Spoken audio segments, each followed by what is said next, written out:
Are you interested in getting some good ideas on how to troubleshoot your long arm machine? Stick around, we've got some great tips today.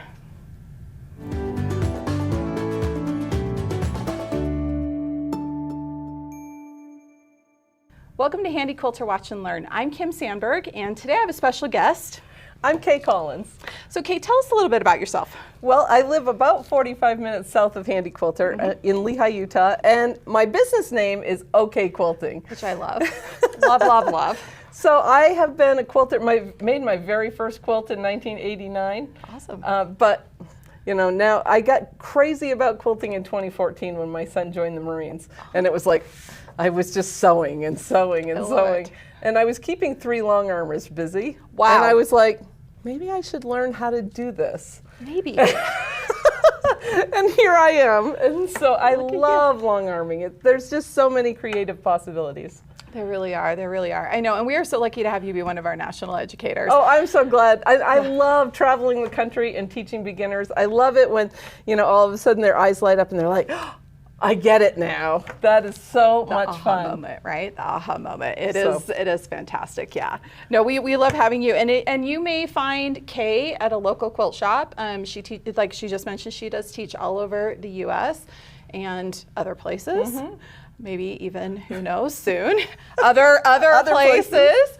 But yeah, you have a lot of fun doing it. And I know that through all of your travels and interacting with different students, you've had a lot of opportunities to listen to people's, okay, this is what my problem is, and their question always is for an educator, how do I fix this? So you came up with this awesome presentation that you did for us recently for a training for our retailers, and I was like, okay, we got to do a video with this. So that's why you're here today. So can you tell us a little bit about what you've got here, and let's go ahead and jump into it. So I made this because what I hear, people get very frustrated, and what I hear all the time is, oh, my pro stitcher just did thus and so. And I'm like, okay, well, first of all, pro stitcher is it's not the end all be all of troublemakers, okay? It only does what we tell it to. So usually it's really us that we've made some mistake that we might not even understand, but those things happen. And so there really are machine issues and pro stitcher issues. So I've separated this that way because I think that people don't understand that. If they have a pro stitcher on their machine, then it's responsible for everything. It is. Pro stitcher's the big bad ugly wolf, where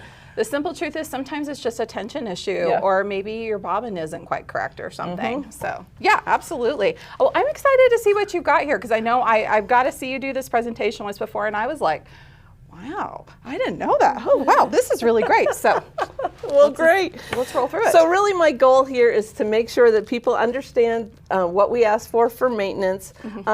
There are some issues that can happen with how we load and advance our quilts, tension, and then of course pro stitcher, which just by the way is my favorite thing. Oh, so. Me too. I know we're like pro stitcher sisters, aren't we? We're like, if we can do it with a pro stitcher, we're gonna make it happen with a pro stitcher. Can we long arm? Absolutely. Yes. Can we free motion quilt? Absolutely. But why? I know. Have a pro stitcher. Well, and then once you get pro stitcher designer, but that's a different story for a different day. A whole different day. So. Well, the first thing is that, you know, I learned how to quilt on a different machine, and I was very frustrated that the oil was dripping on my quilt. Yes. And so this is one of my favorite things about Handi Quilter, is that really the only thing we ask people to do is to oil every single time you change the bobbin, that we put 1 drop of oil. And you're going to put that where the number 3 is. So smart. And you know, it's really easy to do, and it really saves your machine. And then every couple of years, 10 or 11 million stitches, you need to take it to your retailer and they will actually crack it open, and there's 6 different there's a little box they have with 6 different kinds of oil and grease, and they will take care of it, and you don't have to mess with anything. There's no oil up top. Nope. It's fabulous. So the maintenance on a Handi Quilter is really excellent. The other thing, though, that we sometimes forget, especially we pro stitcher people, we forget to keep our table clean.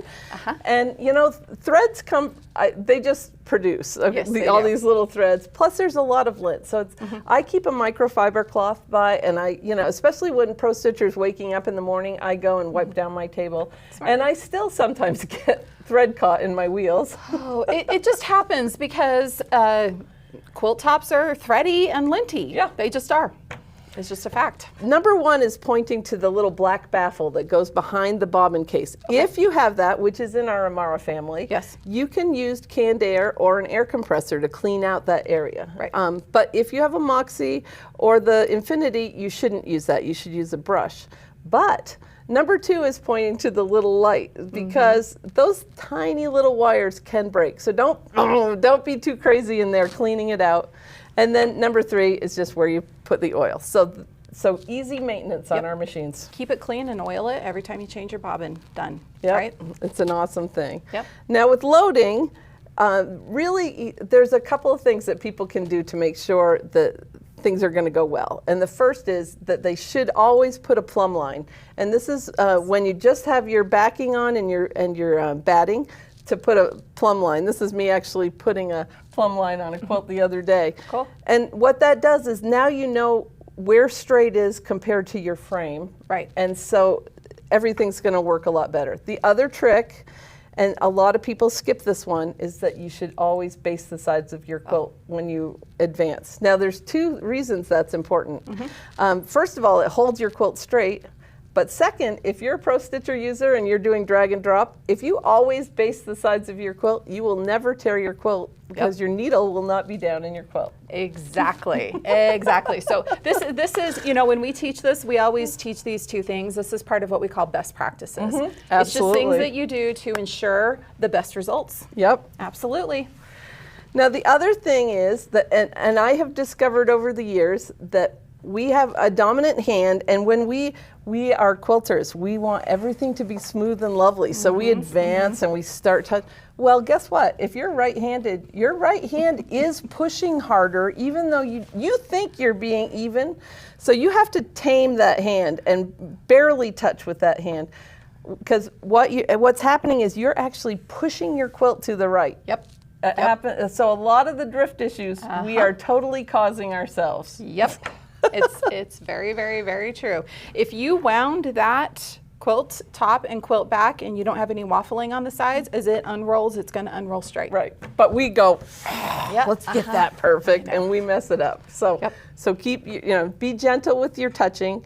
The other thing is, when we're advancing the quilt, you want to go slowly. Yes, we have a handle and we can go quickly, but you don't want to jerk it, because that's pulling your quilt back and forth. So you just want to advance gently. Gently. So I like that. Just some things to think about. Okay. And you know what? There's a lot of ways to put a quilt on a frame. Absolutely. And I tell my students, at Handi Quilter, we do have what we call the HQ way, and we will teach you, if you come to a class with us, we will teach you how to use pins, because they come with the machine. Exactly. And it's tried and true. It's fabulous. Of course, you're going to stick yourself. Okay, that's just accept it. Keep Band-Aids close by. But there are other products out there on the market. I have red snappers at home, and I have sew tights.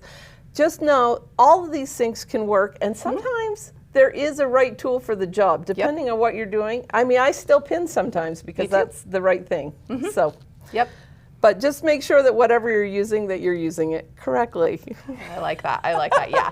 If you're not loading things, you're not going to get the results you want. So, right. Very, very true. All right. Now, the components of tension. Tension is something that we talk about all the time in quilting. And so the first part of tension. So there's kind of 5 parts here. So the first part is the quilt sandwich. Okay. And most of us like to have the quilt sandwich much too tight. Yes, it's very true. It's like we're in the Marines and we're making a bed and we want to bounce a quarter. That quarter's got to bounce, right? It's what our mothers taught us when we make those beds with those hospital corners. So you really should be able to put your finger up, this picture's trying to show you, and pinch the top of your finger just to make sure you have enough give in the quilt top. So, the clamps on the side are really just meant to hold things steady. They're not meant to pull it. Okay, if there's tension on those, you're doing too much. Yep. So just know, and if you're seeing vibrations like this, it's too tight. And that is a problem, because it can actually cause thread breakage, and it can cause your quilt to drift a little. So it can be a bugaboo for people. So I actually have to fight that. I put my quilt on, and I make myself test, and usually I'm usually like loosening a click because I just know that's a struggle for me. Yeah. Yeah. Well, we like things to be nice and smooth. I do. totally get it. I'm the same way. I'm the same way. Got to back off. Okay, now thread is also a part of tension. And I love thread. Oh. Most quilters love thread, right? So there are lots of great threads out on the market. I mean, I have threads from lots of different companies, and I've been successful with most of them. and it's just, you know, you have to be a little bit patient with thread. I do have a recommendation. I did something by accident when I was a beginner that actually turned into a great thing, and that's that my local quilt shop sold Superior Threads Omni. Oh. And I went and so when I got my long arm, I bought like Omni in 12 different colors, right? Because I like color. And so I used Omni. For the first probably 6 or 8 months, I didn't use anything else. But I knew what Omni should feel like pulling through the tension. I was super confident. And now I realize that I think that was a really great thing because I got a baseline on tension. And now I can jump around and it doesn't worry me so much. But I think if you start jumping around a lot right at the beginning, I think you never kind of know what your machine feels like. So. Yeah, I think that's a good tip. Work with one thread to build For a little while, confidence. yeah. Once you get confident with that one thread, then you move on. You add more. I like that. That's a great tip. So that's just something that worked for me, and so it was by accident learning. But like a happy accident. Yeah, but we can use anything on a long arm, like from 12 weight to 100 weight. All those threads are in play. So don't be afraid of thread. Thread is a lot of fun. But you do need to understand the difference between a cross-wound thread that's wound, so they kind of look like this, the one that's on the left, or straight wound thread. And if you're using a straight wound on a long arm, so long arms, you know, we put it on the mast and it goes up. Yeah, we put it on the little. The cone. The cone goes on. The spool pin. The spool pin. There we go. There we go. For the cone. And it goes pin. up through the mast because cross-wound thread is supposed to come up off the spool like that, whereas straight wound, it's supposed to come off the side. So if you're using spools that look like this, you need a horizontal spool pin. That's really important. It's like a $35, $40 piece of equipment that will make a huge difference in your life. So, and it's thread net's not a bad thing to have either. No, thread nets, especially with cones with like a slippery thread, they can be your best friend. They really can. Yeah. All right, and needles. Now I'm going to really strongly recommend that you only use needles that come with a package that looks like this, because we know that there are some unscrupulous people out there who make cheap needles and then they say, oh, these are official Handi Quilter needles, and then they're not, okay? And that's just something you got to watch out for. I know we all like a good deal, but I wouldn't mess around with needles. Okay? And needles are not expensive. No, they're not. But they're like one of the most crucial things. You cannot quilt without a needle. Right. You cannot. And so you got to use the needle that's going to work. Exactly. So just know that people are always like, well, what needles should I be using? Well, that depends on what thread you're using. You have to decide on your thread first. And we have this chart. It's actually in all the machines. It's actually, except for the Moxie, you can find this information and it will remind you, because we can't always remember exactly which needle we should use. But I use a 16 all the time. Once in a while I'll get in trouble and have to jump up to an 18, but 16 and 18, sometimes a 14 if I'm doing monopoly or something like that. But so just know that you do have this thread chart, and that is what determines your needle size. Also, on the needle boxes, it's really important to understand the information that's actually on the little box, because we take our little cute needle boxes out of the package and then we're like, I have no idea what this is. So these little arrows will tell you, first of all, there's a size, and that's the most important thing, and it's up in the upper left hand corner of the box, and that will be your size. It usually says 130/21 or whatever, and that's important. That's your needle size. System is the 134, and my arrow got jiggled a little, it looks like, but 134 is the system that we use in Handi Quilter. So if somebody says, oh, here's some needles. My sister-in-law had an Innova, and she didn't use these needles, so I'm giving them to you. Don't use them, okay? Because those use a 135, and that's not what our system is. They're just different enough that they will cause problems. So make sure you see 134. And then down at the bottom, the R stands for, that means it's a sharp point needle, and that's important. So you'll see that on 2 of these boxes. And then the middle one says FG/SUK. Now, I want to be the graphic designer for this company for a minute, because the first thing I would do is change that. FG actually stands for ballpoint. Yes. You know what I always tell people so that I remember, because ballpoint is used for knits. So I say it's for golf shirts. There you go. Well, I always laugh because the only thing on this box that's in bold lettering is the 10. And all that means is that there are 10 needles in the box. Exactly. And I'm like, that's not the most important piece of information. But anyways. Then the other thing you need to be aware of is on the third box, it says MR, and that means that it's a high-speed needle. We do recommend high-speed needles for our Infinity folks, but that you can all use them. They're not going to hurt your machine. You can use a high-speed needle, but just know, so now you know what they mean, even if you don't still have the packaging. Exactly. Because I don't keep the packaging myself. I know.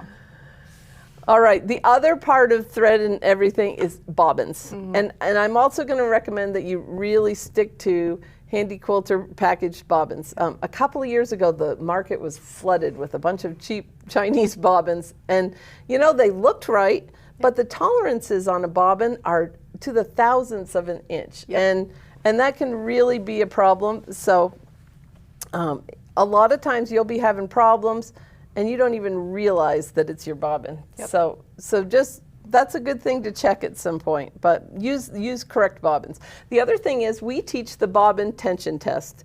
So where you put the bobbin in the case and it should stand up on your hand and the thread should come out smoothly, okay? Not jerky.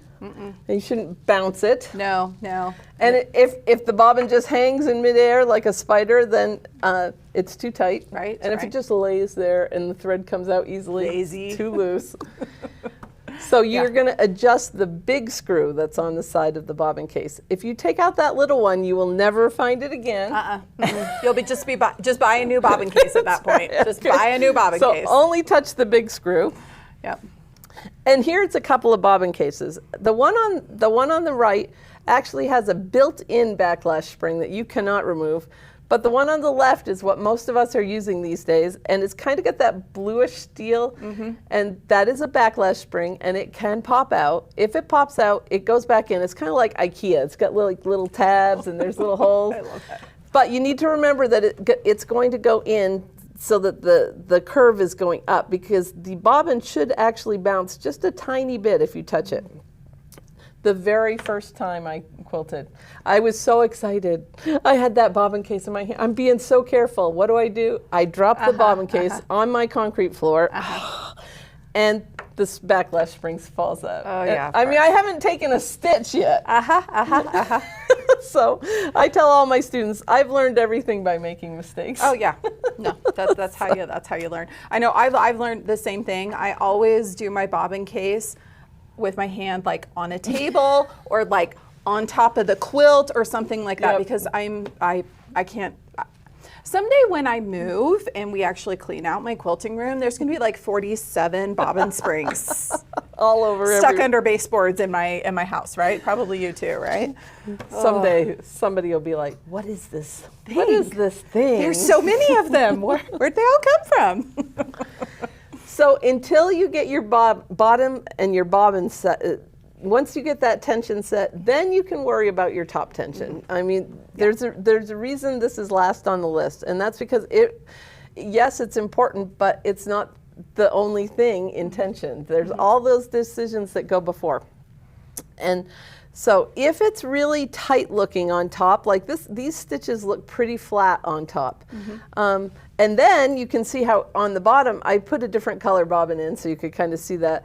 It's actually, this is what we call eyelashing. And so it's pulling the bottom bobbin thread up onto the top. that tells you that your top tension is too tight, okay? It's out of balance, and you need to loosen that up. Now, if the eyelashes are on the bottom, then that means that the bottom is pulling the top down. Now, we're not going to mess with the bottom tension. We're going to fix the top. So at that point, we would tighten up the top so that it will pull those eyelashes back up. So that's just something to be aware of. Eyelashes, that you're pretty far off if you're getting eyelashes most of the time. Yeah. Now see how wobbly these stitches look? And then sometimes they disappear. Now this is, if you ever see this on top, I can guarantee you that the bottom looks worse. Oh, yeah. Oh, for sure. And yeah, see all it's a that hot mess looping? like that. Yeah, it's like somebody just played with thread. They weren't actually stitching. Exactly. And usually what that means is that the thread has actually popped out of the tension discs. And that can happen really easily, especially with those slippery threads. You know, if we're using Fantastica or Glide, any of those trilobal polyester threads, they're just slippery. They pop out. It's not anything you've done. Nope. It's not wrong. It's just life. I did want to talk for a second. If you start having skipped stitches or missed stitches, and let's talk about the difference. So if you're sewing along and it's going, you know, it's chugging along, and then you start going in one direction and it's going chug, chug, chug, it kind of slows down and you're getting long stitches, I promise you that is an encoder issue. Yep. Okay, so the first thing you want to do is go to the back of your machine and find the there's two little cords that attach the little black wheels that run on the tracks. And either a wheel's not touching the track all the way, or the cord has come unplugged a little bit. Okay, so those are definitely encoder issues. And you will see they will look like long stitches with no holes underneath them. Right. Now, if you are getting holes, but the stitches are not catching, that's a much harder problem. That's a different issue. That's a timing issue. So usually it is a timing issue. And sometimes if you turn your needle just a tiny bit and it starts catching, that is proof that it's a timing issue. So don't leave if that works, that's a great emergency stopgap to get through the quilt you're on. But then you need to be on the phone with your tech saying, I need a timing appointment. So my machine needs a spa day. Yep, they do need a spa day. All right, now let's talk a little bit about Pro Stitcher. Ooh, okay. Okay, now Pro Stitcher is a computer. And a lot of us get very stressed about computers. And sometimes we don't think so clearly when we get stressed. So it's important that you take a break. So this is a mug that my daughter-in-law, she's got awesome taste in coffee cups. I have them all over my house holding different things. So appropriate.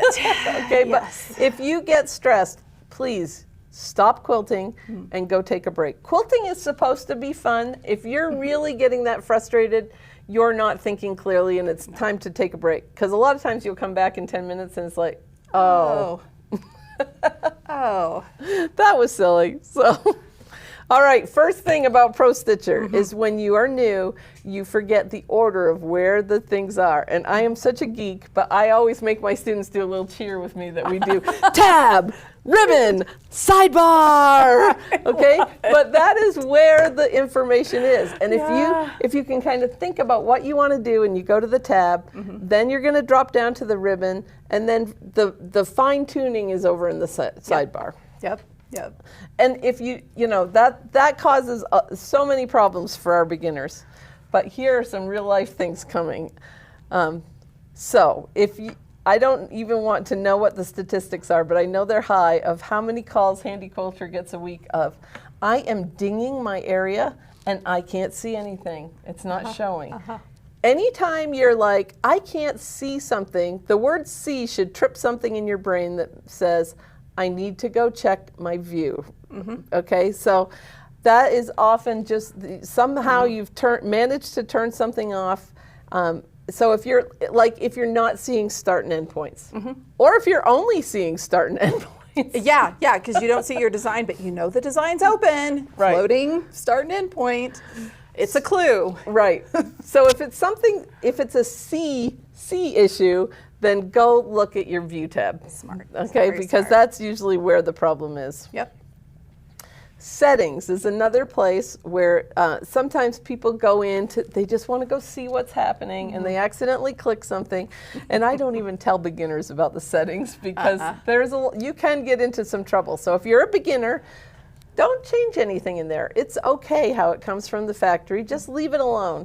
Down the road, there are going to be times when you need to turn off your auto jump. And that's where you're going to go, is to your settings. But I think that as a beginner, just leave it alone. Yeah. Don't touch. I don't That's a even teach them. do not touch button at that point, right? Now, if you have a problem and you're calling and you need to get, you need to know your stitch count or something like that, you can go to this information button and it will tell you what version you're running. So this is an older picture, but you can find that information in the little eye up the top there. So just so people know that that's there. Here we are, tab, ribbon, sidebar, and sidebar tabs. So there are actually, sometimes you may have clicked on something and you can't see the information that you think you ought to be seeing, and it's just because you're in the wrong tab at the top of your sidebar. Yep. So before you call, check those, all right? So this screen is actually, this is something that happens to people. Now it usually happens when you're actually working in simulation on a laptop, if you download Pro Stitcher so you can work on your laptop, but it can happen on your actual tablet. So if you open a square and then it's clearly not a square. Now I over exaggerated this one a little bit so you could really see it. Sometimes it's just subtly off. But what's happening is that it's set up for your tablet. My laptop's a different configuration. So every time I get a new laptop, I have to do this. I have to go into settings and then go to display and then actually set the width and the height. So I measure it with a tape measure, because we all have those, right? So it's 8 by 12 or whatever, and I put those numbers in and poof, it's magically fixed, all right? So exactly. One thing to keep in mind, if you think that yours is off by just a little bit, a really easy way to check this is to go turn on the graph. Because you can tell with the squares, if they look like rectangles in either direction, you know it's off. Another thing to keep in mind, I have to reset this on my laptop constantly. Oh, really? Because I will work on my laptop and then I will plug in and use my monitors. And when I put it on my big monitor, it's a different aspect. So just know that this is something, if you do plug your laptop into additional monitors, this is something you might change a lot in simulation. That's a great tip. Yeah. So yeah, it's just something to know. People get really panicky when they open a square and it now looks like a rectangle. A circle and it looks like an egg. Yes. You're like, but the design's called circle. Why is it not a circle? Exactly. Yes. And it's nothing, it's just a little, that's a computer glitch. Yep. It's not really anything wrong. No.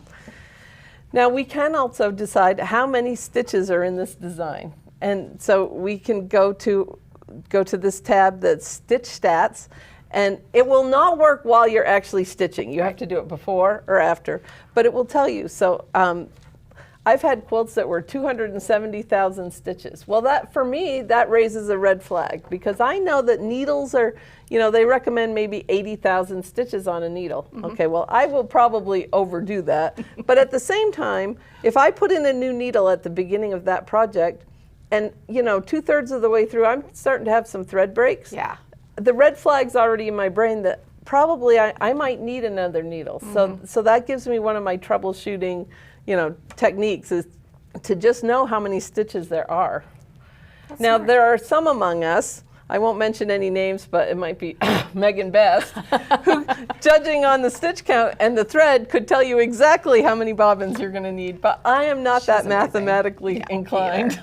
Me either. The part that I love the best about this is it tells you how long the estimated stitch time is.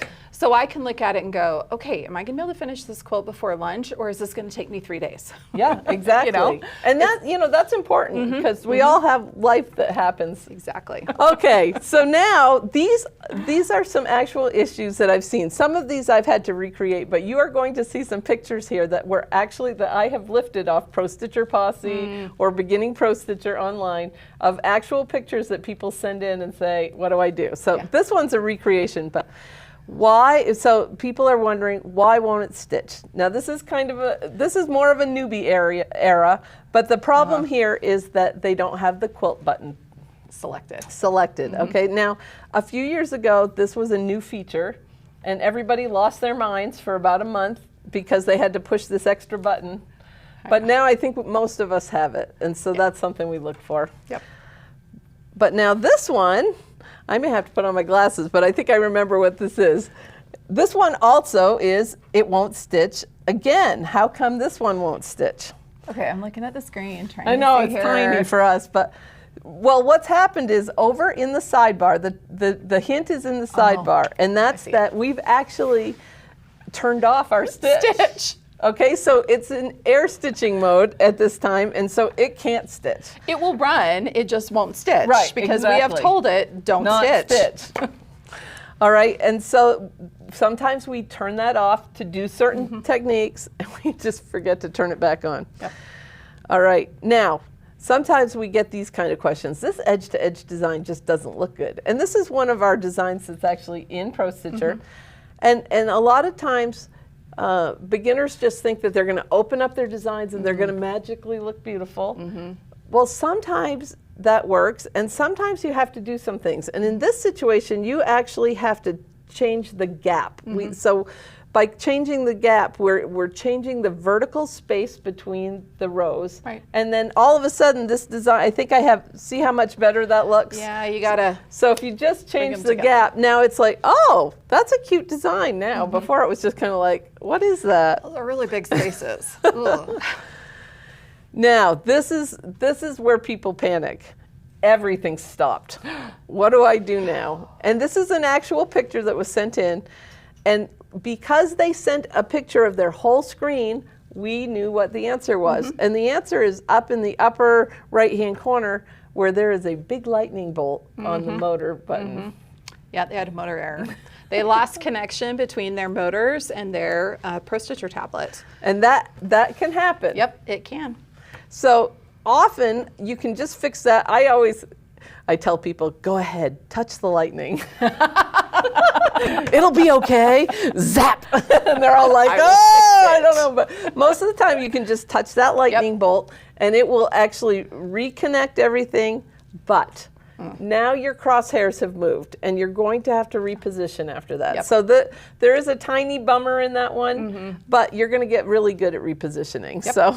And that is a very important skill. It is. To learn. Absolutely. Once you've conquered repositioning, you are the master of the ProStitcher universe. Absolutely. You can do anything once you can reposition. That is the truth. Okay, now this is a little more interesting problem. So my rows are overlapping. What is going on? So I think that now this can be different things depending on the age of your machine and everything. If you've got a much older machine, that means those leaders have been being used for a long time. And sometimes your leaders will actually stretch out. So I recommend to people, go ahead and actually measure them. And they're like, well, they're all within 1/8 of an inch. I'm like, no. You want this to be pretty perfect. They also need to be placed on your Velcro, on your pole, perfectly. Because 1/8 of an inch, as you roll that just compounds and things get wonky. The other thing, we talked about this already, this is probably somebody going, I'm going to smooth this bad boy out. And with my strong right hand. Yes. Ooh, and so now when they get to the right side, they have actually shifted the quilt enough that now the design is overstitching. So be aware of that. What are some other ideas that you would check for when they're overstitching? On this one, if this is something that you're constantly seeing and you've already checked the 2 things that you've talked about, you probably need to call Technical Solutions. It might be time to have your ProStitcher carriage taken in and serviced. You might have some gears that are getting a little loose, especially like you're saying if you have an older machine. It could be something like that. But more than likely, the 2 things you've mentioned are going to fix the problem. Yep, often they do. Yeah. All right, I'm trying to crop the end of this edge to edge, but it isn't working. Okay, so what this person has done, they've done everything right except for one part. And what they did was they told it to crop the outside when really what they meant was to crop what was on the inside. Yeah. Okay, so when you get down to the bottom, what I teach my students is to make another area and that encompasses all the stitching you don't want, and then to delete it by cropping what's in the box. So this person, they still get an A because you know they're so close. They were just one button off, just one button off, and luckily all you have to do is hit cancel here, go back to modify, and one button super done. easy to fix. Yeah. How come I can't use triangle skew? So triangle skew is a newer feature. This might be a little bit older picture, maybe a year and a half ago. And you can see that triangle skew is actually grayed out. Now that is a feature that's on Pro Stitcher, not on Pro Stitcher Lite. If you go ding, ding, ding, ding. One too many. Okay, one Pro too Stitcher's many. like, okay, whoa, you just put in 4 points. And I know that is a quadrilateral. Okay? Not a triangle. That's right, Pro Stitcher's like, we're not going there. And so it just is like, I'm just gonna gray out the triangle skew because she obviously doesn't know what she's doing. She didn't take geometry in high school. So a triangle only has 3 points. So ding, ding, ding. Remember, areas reconnect themselves. So you don't have to put in that, you don't have to go back to the beginning, and that's the trick.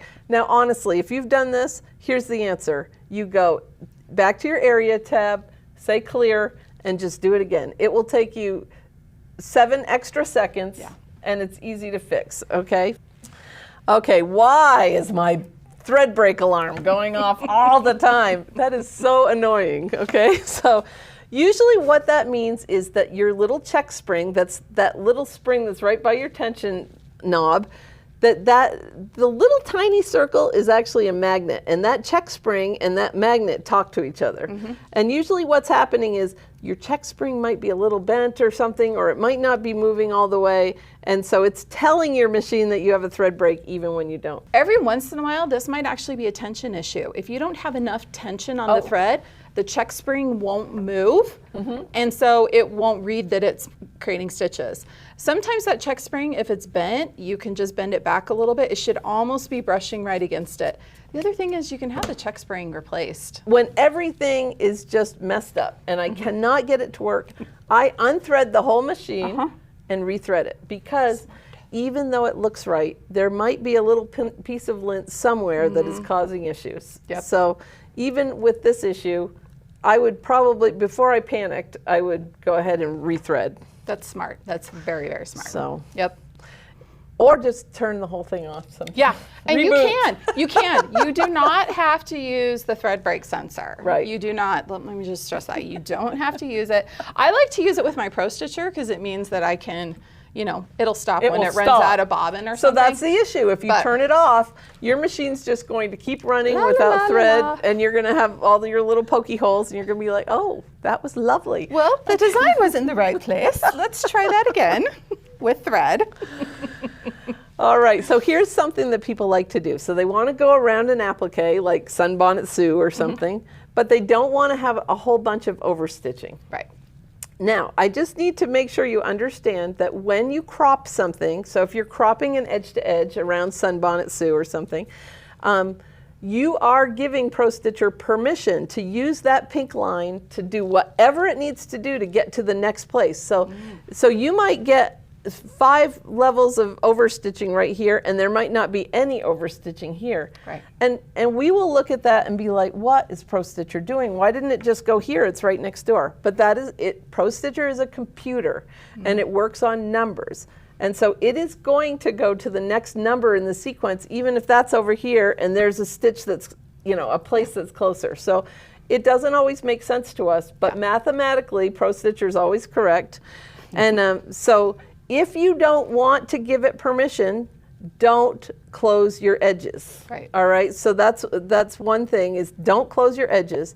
Then what you need to do is it's going to just start jumping all over the place, because our default setting is that it's allowed to jump 6 inches. Right. If you don't want it to be able to do that, you need to go to settings, and you're going to go to your auto jump. And I always turn mine down to 0. And that's when, so when it gets to the end where it's now been cropped off, it'll just stop. I can actually go ahead and I can tie off however I want to do. If you want to tie off and bury your threads, I'm way too lazy for that. I'm like, Me too. star button, and trim it off, okay? But that way you don't have to worry about the overstitching issue. Yep. So that's where you'd find, so that's kind of a two-part answer, because you have to not close the edges, but then you have to go change auto jump. Exactly, unless you want to be clipping a lot of all the threads. Jumpy threads. And you don't get to just clip on the top, you have to clip on the bottom too, because the bobbin thread doesn't automatically come up. So it can be a little bit of a mess. Yep. All right, so this is somebody who's been building an edge to edge, and I have starts and stops between my designs. What happened? Now, many moons ago, we actually had to push a button called P2P to make our designs connect. And we are so lucky. So if you are running an old system, that might be your issue, is that you need to push the P2P button. Now, these days, our wonderful engineers have made that all happen for us. But when you were building your design, it's entirely possible that you may have accidentally clicked the horizontal gap button. And if you only change it by 1/100th of an inch, you have probably separated those designs and they're not connecting anymore. Yep. Okay, so what you need to, honestly, you usually cannot undo this. Honestly, you probably just need to go close the selected, which will close, you'll keep your area, but lose the design, and just rebuild it. Yeah. That's easier than any of the Trying other. to undo and figure out where and undo doesn't always. Well, and trying to figure out where you made the mistake, right? Yep. Yeah. No, it's true. It's true. Starting so sometimes starting over is Easier. much easier. Absolutely. Okay, now this was a fun one. I have two areas. How do I fix this? Now, you can see the little pink dots down at the bottom of this picture. This is a fairly recent one from this summer. But now we have this line that appears to have cropped this design. So, first of all, the hint here is that line has a start and end. So, I mean, it doesn't really look like an area. So this is actually, we have something turned on that we're seeing that we don't often see. And we're seeing our rubber band. Yes. Of this weird area. So you cannot have two areas open at the same time. So just know that, and this person probably knew that, which is why they were going, something is really wrong here. So. Yeah. But also, this picture didn't show the whole screen. It was just this area. So if you're having a problem, make sure you take a picture that shows the whole screen, the whole sidebar, everything. We want to see it. Yeah. That And makes then it easiest to I fix. want you to send them to me, There okay? you go. So I continuously improve this presentation by taking people's pictures and putting them in. So if you will send them to me, that would be awesome. And because it's fun for us. And it's always like a quiz for us when this stuff happens. We're like, what is happening there? I know. You're like, wait, let me check. Oh, that's what it is. Yeah. I know. I always feel like I'm a super detective when people send me pictures of things like this. And it's like, that's what it is. And like you said, if you don't send the whole screen, it's really hard to diagnose, because sometimes it's a button you did select or you didn't select it. Something just as simple as that. So. Yeah. Well, and really, guys, if you're having a problem, your first line of people to call your retailer. Those people are professionals, okay? They come to consistently come to trainings here at Handi Quilter to learn to improve their craft. Someone in the store can probably answer your question. And then, you know, if they tell you, you know, you should probably call Tech Solutions or you should call the hotline, then go ahead and do that. But give your retailer the chance to help you. Yep, absolutely. And if you have a picture that you're trying to send in, the best thing to do, especially on a Pro Stitcher screen, is to send it, go to the prostitcher.com site and go to the bottom and do where it says open a ticket. You can send in pictures that way and we can look at them. And let me tell you, often it's as simple as a glance for us, because we do see these things all the time. We'll look at it, we'll be able to send you back instructions, and you'll be off and quilting again really quickly. So, yeah. And that's really what it's all about. Exactly, it is. Well, thank you so much, Kaye. This was so much fun to go through with you. I was like, okay, we're going to test my knowledge and see. And you definitely had some great things there that I'm like, I should start. Well, and these are the real life things that happen. Yeah. So, you know, hopefully if it just helps people. And really, guys, just remember, don't get panicked. I consider my job when I am quilting is to boss Pro Stitcher around. Oh, I like you know, that. because it's a computer, and any computer, they like to be bossed around. They do. They do. They like to be told what to do. They like to have all their buttons pushed. Just remember that. In the right order, though. That's right. Tab, ribbon, now, sidebar. That made me think of one thing that I didn't include, and that is baseline. Oh. And baseline is really misunderstood. Mm-hmm. It is. So let's just talk about that for just a second. Baseline is not save. What baseline does is it's kind of a grouping command, and I explain it this way. So I had one son that when he got his driver's license, all he wanted to do was drive. I mean, he wanted to run every errand for me. Cool. So if I gave him 5 pieces of paper, each with an errand on it, and I said, okay, I need you to go run these in order, and he's going to take those, he's going to go out to his truck and throw them on the front seat and roll back in the day, roll the windows down. Yeah, yeah. And what are the chances of him getting those done in order? Nil, okay? But if I had given him one list numbered, then he would have been successful. And that's kind of how Pro Stitcher is. Sometimes when we're adjusting a design, we're like, rotate, rotate, oh, resize, rotate, resize, skew. We do a lot of things. And when we push that baseline button, what it does is it cleans up all that mess, and it just says, Pro Stitcher, make it this size. Pro Stitcher, rotate it this much. It doesn't have to think through everything that we did. And so it makes it much cleaner, stitch out. So just make sure you hit baseline. It's just an easy thing to make your stitching more pleasant. Exactly, exactly. As we like to say, but first, baseline. Yes. Well, thank you so much for joining us, Kaye. So where can people find you online and on social media? So I am at OK Quilting, and that's actually OHKAYE Quilting, which some days is okay, and some days that's okay. But I am there. I've got a blog there. I'm on YouTube. I'm on Facebook. I'm on Instagram. I'm everywhere. Awesome, awesome. Well, we appreciate you joining us. Well, thank you for having me. It's so much fun to have you here. Thanks so much for watching. Be sure to give us a like and subscribe, and have fun quilting.